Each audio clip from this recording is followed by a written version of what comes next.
Good morning, everyone. Lovely to have a quieter American lady telling us that the recording started this morning. Very warm welcome to Matt, Suzanne, and Kama. It looks very cozy there. And welcome to everyone in the shrine room.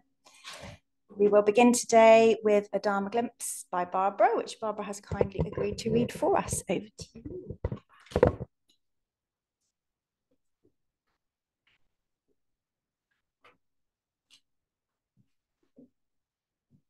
It was around 3 a.m. and I was wide awake again, on full alert for the third night running. One of my anxieties being that I was returning to a familiar pattern of insomnia that had plagued me in bouts since I was a teenager.